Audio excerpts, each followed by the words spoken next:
everyone. Today I will explain you civics chapter number 3. The first question is, what is government? The group of people who govern the country are government. Government होती है जिसमें group of people होते हैं, लोग होते हैं जो क्या करते हैं, वर्क करते हैं, जो उनको दिए होते हैं, that is called the government. How many levels are there in government? Name them. So there are 3 levels of government in India. First, central government, second, state government, and third, local government. Next question, what do you mean by universal adult franchise? It means that right to vote for all adult. Universal adult franchise का मतलब होता है कि 18 साल की as में India में vote देने का राइट हो जाता है. फिफ्थ है, who wrote journey of Young India?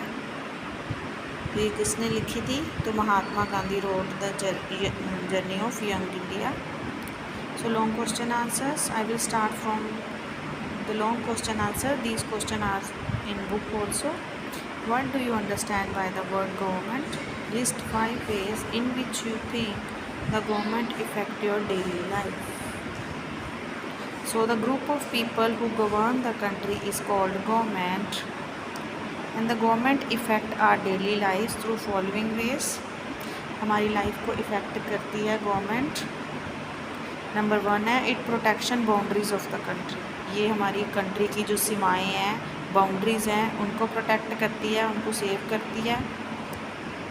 Everyone should get enough to eat and there is no shortage of food. हर किसी को खाना प्रोवाइड करती है. जो गरीब लोग होते हैं बिलो पॉवर्टी लाइन के, उनको फ्री फूड प्रोवाइड करती है. Look after the health of the people. If there is a natural disaster, it is the government that mainly organize and for the affected people. If there is a dispute, the court will provide justice.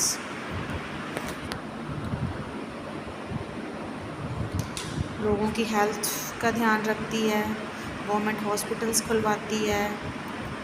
Natural disaster आ जाए, अगर कहीं earthquake आ जाता है तो government, और कहीं tsunami आ जाता है, लैंडस्लाइडिंग हो जाता है, फ्लड आ जाता है, तो गवर्नमेंट क्या करती है, लोगों को सेफ्टी का ध्यान रखती है. अगर लोगों में झगड़ा हो जाता है किसी में, तो वो कोर्ट उनको जस्टिस प्रोवाइड करती है. सेकंड क्वेश्चन है, why do you think the government need to make rules for everyone in the form of loss?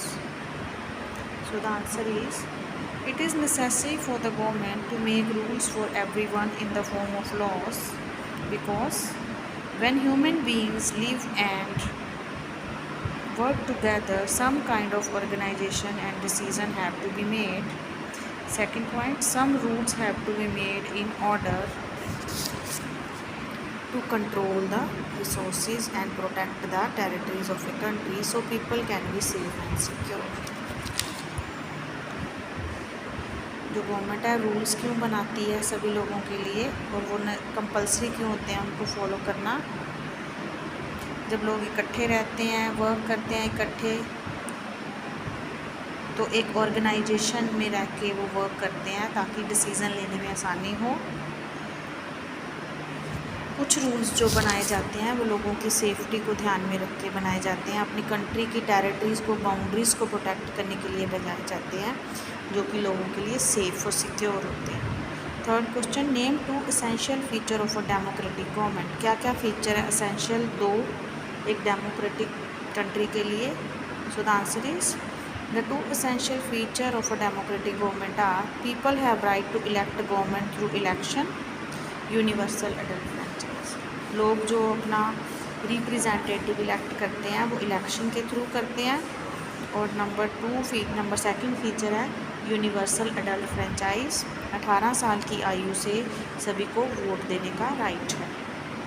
Now third question है, what was the suffrage movement, what did it accomplish? So women, answer is, women struggle to vote got strengthened during the First World War This movement is called the women's suffrage movement, as the term suffrage usually means right to vote. Suffrage का मतलब होता है right to vote.